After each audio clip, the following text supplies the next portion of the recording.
It was a Wednesday night. Someone I loved had just received a serious diagnosis. A sentence formed in my mouth and stopped in my throat. A whole brotherhood, a century before I was born, already knew that exact risk. They built entire degrees of initiation just to keep someone from saying that sentence too soon. You attracted this. Your energy created this. That is not Hermetic wisdom. It's the same ancient idea, stripped of everything that made it safe. God is a circle whose center is everywhere. What these brotherhoods hid wasn't a technique. It was a responsibility. 4 independent lines across 2,000 years arrive at the exact same structure. I almost said that sentence on that Wednesday. I almost didn't stay silent. The secret was never the idea. It was knowing when to keep silent about it. It was a Wednesday night. I was on a video call, the screen's light hitting my face in a dark room. On the other end, someone I loved had received, days before, a serious diagnosis. I had been studying Hermeticism for months, fascinated by a doctrine called Mentalism, the idea that the mind organizes reality. A sentence started forming in my mouth, something like, maybe this has something to do with what you were feeling before you got sick. The sentence reached my throat and stopped there. It wasn't shyness. Something in me recognized, before I understood why, that it would sound like guilt dressed up as spiritual wisdom. And here's the strange part. A whole brotherhood, a century before I was born, already knew that exact risk. They built entire degrees of initiation just to keep someone from saying that sentence too soon. You might imagine the secret of these orders was a technique, how to manifest money, how to control a room, how to bend reality at will. The manuscripts that survived say something else. And what they hid explains why that same idea today becomes a weapon in law of attraction videos, hurting people who are already suffering. What exactly did these brotherhoods know about the danger of this doctrine, loose in the world with no care at all? And why did it almost escape my mouth, centuries after any of them wrote a single line about it? To understand, we need to go back more than 400 years, to a night in Lutheran Germany, 1614. Every tradition that promises access to the real structure of the world follows a similar pattern. Someone announces that a group exists, guarding knowledge, too dangerous to spread carelessly. This happened in 1614 in Lutheran Germany. An anonymous manifesto, the Fama Fraternitatis, circulated, announcing a brotherhood founded by a man named Christian Rosicrucian. A second manifesto, the Confessio Fraternitatis, came the following year, reinforcing the announcement. This brotherhood supposedly guarded advanced knowledge about the nature of reality, hidden until the world was ready to receive it. Historians call this period the Rosicrucian furor. For decades, scholars across Europe tried applying to a brotherhood that never answered anyone. Frances Yates, the Oxford historian, documented something curious about this episode in her book, The Rosicrucian Enlightenment. Nobody ever found that original brotherhood. What she found was more interesting. The very act of announcing a secret had already changed the history of European thought, whether the brotherhood existed physically or not. You might be thinking this is just a footnote in some history book. I thought so too for a long time, until I noticed this exact pattern repeats. Announce a structural secret about reality. Condition who gets to receive it. It comes back almost 3 centuries later with one huge difference. This time, there are documents. This pattern has an even older root. In the Asclepius, one of the treatises of the Corpus Hermeticum, there's a line Hermeticists have repeated for 2,000 years. The translation is Brian Copenhaver's in the Cambridge edition. God is a circle whose center is everywhere. It's not vague poetry. It's a precise claim about the structure of reality. Nothing is left outside, and nothing sits closer to the center than you. 2,000 years after the Asclepius and 270 after the Fama Fraternitatis, a similar brotherhood appeared again. This time it wasn't legend. It was real, documented with archival manuscripts. It was called the Hermetic Brotherhood of Luxor. And what it hid wasn't power. It was something else, the same thing that caught in my throat that Wednesday. The Hermetic Brotherhood of Luxor was founded around 1884 between the United Kingdom and the United States. It directly influenced the Golden Dawn and Blavatsky's Theosophical Society. This is documented by John Patrick Devaney and Jocelyn Godwin in a 1995 book based on archival manuscripts, not internet legend. For years, I thought I knew what brotherhoods like this one hid: a technique, a secret method for manifesting wealth, controlling people, dominating reality. It was the most comfortable reading and the most sellable, except the manuscripts tell a different story. The H.B. Ophel delivered instruction by degree, conditionally. A candidate only received the next level of teaching about the nature of reality after proving moral and psychological stability. The more advanced degrees dealt with practical cosmology, magnetism, even theories of matter, always in the same order, always with the same prior condition. Godwin and Devaney document why. The order saw the idea that the mind organizes matter as dangerous if passed on without ethical grounding, because it dissolves the distance between what you think and what is real. And someone unstable uses that dissolution to justify anything they want, including harm to themselves, including harm to others. What these brotherhoods hid wasn't a technique, it was a responsibility. This might sound like just another secret society with an academic coat of paint. That's what I thought too at first, but the caution of these orders was never about guarding power. It was about keeping a structural truth from turning into an emotional weapon. Most people practicing manifestation don't actually have a manifestation problem. They have an unguarded hours problem, and until you see that, 10 minutes of visualization a day will never outweigh what happens in the other 15 hours. The real Hermetic Brotherhoods never taught that the mind organizes reality only while you're actively visualizing what you want. They taught that it happens every hour, awake, distracted, focused, or scattered. That's the part almost nobody warns you about. If you've already visualized, affirmed, done the exercises, and you still feel the results are inconsistent, or that you're attracting exactly what you fear, it's not because the technique failed. It's because the hours you weren't watching were quietly doing the opposite work of the hours you were. Stay until the end of this video and check the pinned comment. What I'm about to show you is waiting there. The narrower question can already be answered. Did the Rosicrucian Brotherhood of 1614 exist as an actual physical organization?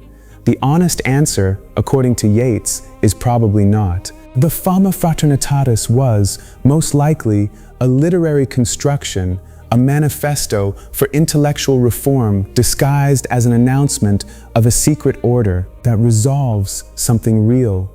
But resolving this narrow part is exactly what exposes the bigger question. Because the Hermetic Brotherhood of Luxor isn't that same story repeating. It isn't a satirical legend. It isn't a manifesto with no organization behind it. Godwin and Devaney document correspondence, degrees of initiation, membership lists, internal instructions preserved in archives. The H.B.O.F.L. existed for real. So the question stops being, was this brotherhood real? It becomes something else, far more uncomfortable. A real, documented order conditioned the teaching that the mind organizes matter on the ethical maturity of whoever was going to receive it. What exactly did they know about the risk of that idea loose in the world without that condition? That's the question the rest of this video is going to chase. Up to this point, this might have sounded like a history lecture on occultism. Documents, dates, Oxford historians, a careful record held at arm's length. That changes now. because the same structure the HBO protected so carefully in the 19th century is circulating today with zero protection, reaching millions of people in 15-second videos about the law of attraction. You attracted this. Your energy created this situation. If you're suffering, it's because you vibrated at the wrong frequency. You've probably seen one of these lines in a post, on a live stream, maybe said by someone genuinely trying to help. This isn't Hermetic mentalism. It's the same idea, exposed with none of the ethical grounding an entire 19th century order treated as the bare minimum condition for teaching it. And the predictable result is exactly what the Habua feared. People hurt, wounded by shallow spiritual talk, said by someone who never had to carry the real weight of this idea against their own pain. 4 independent lines arrive at the same structure in eras that never touch. The first already appeared, the Asclepius, the 2nd or 3rd century after Christ. God is a circle whose center is everywhere, the divine as the fabric where mind, matter, and cosmos organize together. The second comes from Plotinus, a contemporary of the Corpus Hermeticum's authors, founder of Neoplatonism, who died in the year 270. In the Enneads, he mapped the same structure in a different language. The one emanates into nous, mind, mind into soul, soul into matter. For Plotinus, matter isn't the opposite of mind. It's mind in its most diluted form, farthest from the source. It's not that mind creates matter out of nothing. It's that matter already is mind, just distanced from it. The third comes from Éliphas Lévi, the French author who influenced the 19th century Hermetic orders more than anyone, including the HBO itself. In 1854, in his book Dogmes et Rituels de la Haute Magie, Lévi stitched together Kabbalah, tarot, and alchemy into one system. It was a system about human will acting on the malleable raw material of reality. He summed up the whole process in 4 words: to know, to dare, to will, to keep silent, the tetragram of the magical will. Notice where he placed the silence, not at the beginning, at the end. And there's a 4th line, much more recent, that I need to present with care, because here the standard shifts. The physicist Amit Goswami of the University of Oregon proposed in 1993 that consciousness, not matter, is the foundation of reality, that matter only manifests in a definite state when observed by a consciousness. I need to be clear about what I am and am not saying. I'm not saying this proves Hermetic mentalism. It's an interpretation of quantum physics most physicists reject. Consciousness causing the collapse of the wave function isn't a consensus position in any serious department. I'm saying something else, more modest. 15 centuries after Plotinus and 18 after the Asclepius, a physicist arrived at the same structure. He got there by an entirely different path, without having read either of them with that intention. A Hermetic treatise, a Neoplatonist philosopher, a French occultist, a 20th century physicist, 4 eras, 4 languages, 0 contact between them, converging on the same point: matter as the denser layer of something that begins as mind.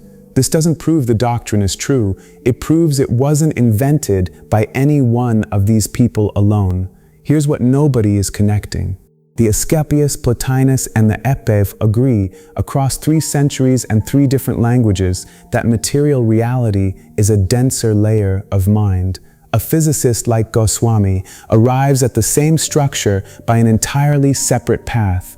So why did today's popular spirituality pick up exactly this idea? Why did it turn it into the shallowest possible message, you attracted this? This bothers me in a useful way. I think it's exactly the risk the Éliphas saw.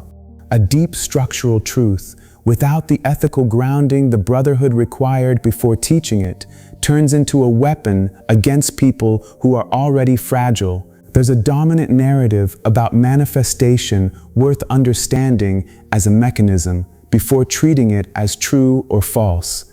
The narrative says your reality reflects your mind, so if something bad happens, your mind attracted it. This line circulates in motivational videos, in good morning posts, in badly handled comfort conversations. As a mechanism, it does one specific job. It locates the problem entirely inside the person suffering. That's comfortable for whoever's listening from the outside.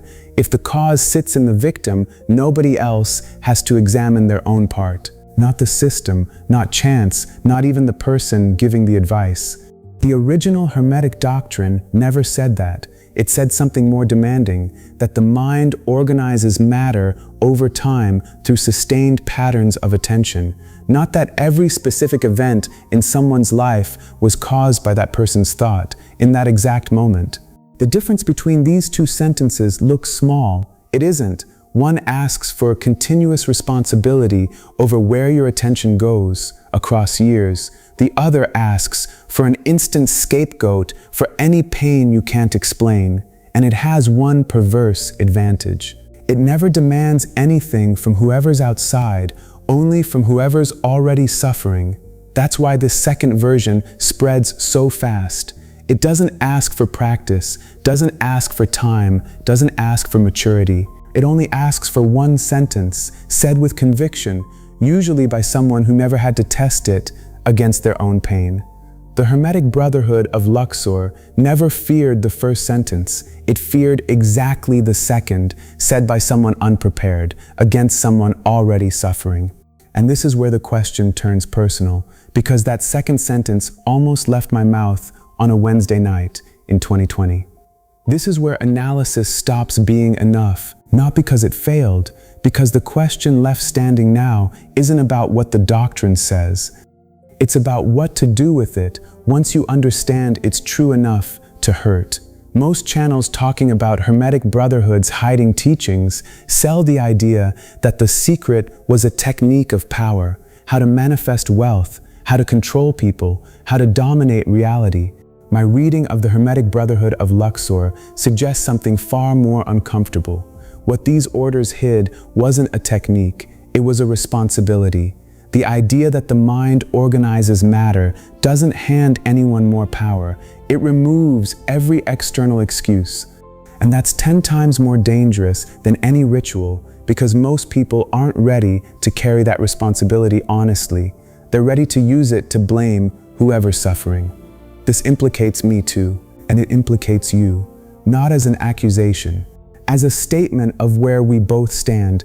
In front of this knowledge, right now, maybe you've already visualized, already affirmed, maybe you've already tried applying some version of this doctrine in your life or in the life of someone close to you. The question isn't whether you did it right, it's whether you've already carried this idea near someone's pain without the maturity for it yet.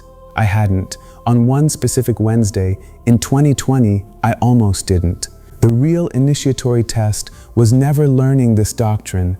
It was surviving it without becoming cruel, not to others, not to myself. The second half of this video won't resolve that tension. It'll show what happened to me after I almost failed it, because that's the only honest way to continue. There's a real tension in citing a physicist next to a 2,000-year-old Hermetic treatise. Goswami's quantum physics operates inside the scientific method, hypothesis, data, peer review, the possibility of being disproven. The Asclepius operates inside tradition, revelation, transmitted authority, a text preserved across centuries. One belongs to a world that tests its own claims. The other belongs to a world that preserves them. Placing the two side by side as if they said exactly the same thing would be dishonest if I didn't name that difference. What this tension reveals isn't that one of them is wrong. It reveals that there are at least two possible paths to the same structure. One through controlled observation, the other through disciplined introspection across centuries. The convergence between such different methods is more interesting than either one's proof alone. It's not proof, it's weight, and weight in this case does one specific job. It makes it harder to dismiss the Hermetic doctrine as just ancient folklore with no serious reading behind it. But it doesn't turn Goswami into a prophet. Both things can be true at once. There's a second tension, maybe a more uncomfortable one. For most people, the word magic means manipulating the world to get what you want, making reality obey. W.E. Butler, a direct student of Dion Fortune at the Fraternity of the Inner Light, wrote about magic his whole life. And his definition doesn't mention manipulating anything external. Butler summed up all practical magic in one sentence. It's the art of causing changes in consciousness at will. It isn't about bending the world outside first. It's about the one thing you actually control, where your attention goes. That's exactly the silence Lévi placed last, not first. To know, to dare, to will, to keep silent. Butler's silence is that discipline of attention, not theatrical mystery, not a secret kept out of vanity. It's the only step that requires you to have already lived the consequences of the other three. An attention journal, a candle flame, watched in silence, a quiet gesture of holding your tongue. That's closer to what the HBOF called practice than any manifestation claim said in a short video. There's a point in an argument where more words stop helping. What's been built so far is enough for what comes next to land with the weight it deserves. This isn't abstract. It's one specific Wednesday, a phone screen, someone I loved on the other end. What's missing is naming precisely what almost left my mouth that night, and what it has to do with a brotherhood that dissolved more than 100 years ago. That's the next step. What almost left my mouth that Wednesday was exactly the sentence the Hermetic Brotherhood of Luxor feared seeing loose in the world. Maybe this has something to do with what you were feeling before you got sick. I didn't say it. It stopped in my throat before it came out. But the fact that it got that far, formed, ready, is what needs to be said now, honestly. I had learned the doctrine before I had the maturity to carry it. I wasn't stopped by a guardian at a door, like in the rites the HBOF described. I was stopped by luck, and by a half-second pause I didn't consciously choose. That's exactly the risk an entire 19th century order tried to manage. With degrees, conditions, years of practice, before any teaching about the mind organizing matter, they didn't trust that half-second. They built an entire structure so they wouldn't have to depend on it. I depended on it. Maybe you've already had this doctrine in your head. Visualization, mentalism, law of attraction, whatever name you use for it. Maybe you've already carried this idea near someone who was genuinely suffering. If so, you've probably also depended on that same half-second of luck. It isn't about being a good or bad person. It's about what position this doctrine puts you in when it arrives before your maturity to carry it. Not an accusation, a position. You're exactly where I was. I need to admit something before I continue. I don't know if, on some future Wednesday like that one, I'd stay silent again. I can't promise that, even to myself. What changed wasn't certainty. It was knowing now that the risk exists and that it has a name documented in a 19th century archive. When I read Éliphas Lévi sum it all up as to know, to dare, to will, to keep silent, most people read keep silent as theatrical mystery, like the occultist who won't share the secret out of vanity. To me, the reading is different. Silence is the only step that requires you to have already lived the consequences of the other three. You should only speak about the mind organizing matter after testing it against your own real pain, not before as a claim made on a stage. Here's my thesis. The teaching these brotherhoods hid was never dangerous because it gives power to whoever holds it. It's dangerous because it removes all distance between you and the world. And most people use that closeness not to take real responsibility for their own consciousness, but to point a finger at whoever's suffering. Not because they're bad people, because nobody conditioned this idea on the maturity of whoever received it, the way the HBOFL did. The real initiatory test was never learning that the mind organizes matter. It was surviving that information without becoming cruel to others. This is usually where I make the channel's pitch. I still will, but in a way that doesn't undo what we just built together. It's the least I can do after all this. I'm not going to ask you to believe in Hermetic mentalism. I'm going to ask for something smaller and more concrete. Picture the idea that the mind creates reality passing through your head, near someone who's suffering. In that moment, pause half a second before saying it out loud. That's it. No ritual, no course, no promise of results. Just that pause, which is exactly what I almost didn't have. This channel publishes a video like this every week. If this resonated, the subscribe button is right below. So, everything we saw today comes back to one thing. The real obstacle was never a lack of knowledge about manifestation. It's the unguarded hours, the parts of your day where your attention runs with no watch kept over it, quietly building a reality you never chose. I spent months turning this Hermetic principle into something you can actually apply, not just understand. The result is the Vigil method. 3 steps. The first, the unguarded hours, maps exactly where your attention leaks in your own routine. The second, the Vigil protocol, gives you the daily practice to keep watch over that attention, grounded in real Hermetic sources, not shallow productivity talk. The third, the guardian of reality, keeps the practice honest, so responsibility never turns into blame, not against you, not against whoever's suffering. All 3 steps live inside Vigilos, a guided system built exactly for this practice. The link is in the pinned comment. If what we saw today resonates, that's not a coincidence. It's the tradition pointing to the hours you were never taught to watch. At the start of this video, I told you a sentence almost left my mouth on a Wednesday and stopped before it came out. That wasn't an emotional detail to open the video. It was the starting point of the entire argument, even though I hadn't named why yet. The real initiatory test was never learning that the mind organizes matter. It was surviving that information without becoming cruel. That's what I almost didn't survive on that call. And that's what the Hermetic Brotherhood of Luxor was trying to guarantee, with years of conditioning before letting anyone carry this idea alone. This video deliberately leaves one thing unanswered. How in practice does someone build that ethical grounding before they need it in a video call at 9 at night? I also didn't go deep into what Goswami's reading of consciousness and matter really implies for quantum physics. That's for a future video with more room and more care than this one has space for. I'll hold on to the part I can stand behind.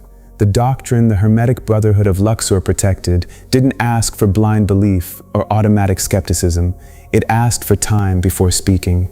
That's what I almost lacked on one specific Wednesday, and it's what I wish I had named before that night, not only after it. The secret was never the idea. It was knowing when to keep silent about it.